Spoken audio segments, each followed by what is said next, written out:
رسول اللہ صلی اللہ علیہ وآلہ وسلم نے فرمایا، اللہ تعالیٰ ایسے شخص کو اپنے عرش کے سائے میں جگہ دے گا جس نے تنہائی میں اللہ تعالیٰ کا ایسے ذکر کیا کہ اس کے آنسو جاری ہو گئے۔ فرمان مصطفیٰ صلی اللہ علیہ وآلہ وسلم۔ اللہ عز و جل کے کچھ خاص بندے ایسے ہیں جنہیں وہ اپنی رحمت سے رزق عطا فرماتا ہے، زندگی میں حفظ و امان اور بعد وصال جنت عطا فرماتا ہے۔ یہ وہ لوگ ہیں جن پر فتنے رات کی تاریکی کی طرح چھا جاتے ہیں لیکن وہ ان سے عافیت میں رہتے ہیں۔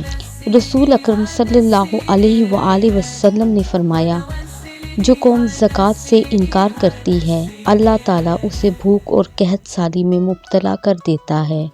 حضور نبی کریم صلی اللہ علیہ وآلہ وسلم نے فرمایا، اگر ہو سکے تو ہمیشہ باوضو ہو، کیونکہ ملکن موت جب کسی انسان کی روح وضو کی حالت میں نکالے تو اس کے لیے شہادت کا مرتبہ لکھا جاتا ہے۔ رسول اللہ صلی اللہ علیہ وآلہ وسلم نے فرمایا، جب تم سجدہ کرو تو اپنی ہتھیلیاں جائے نماز پر اور اپنی کوہنیاں زمین سے بلند رکھو۔ پیارے دوستو، مزید اس طرح کی ویڈیوز دیکھنے کے لیے چینل کو سبسکرائب کریں۔ برائے مہربانی ویڈیو پسند آئے تو لائک اور شیئر کریں۔ جزاک اللہ۔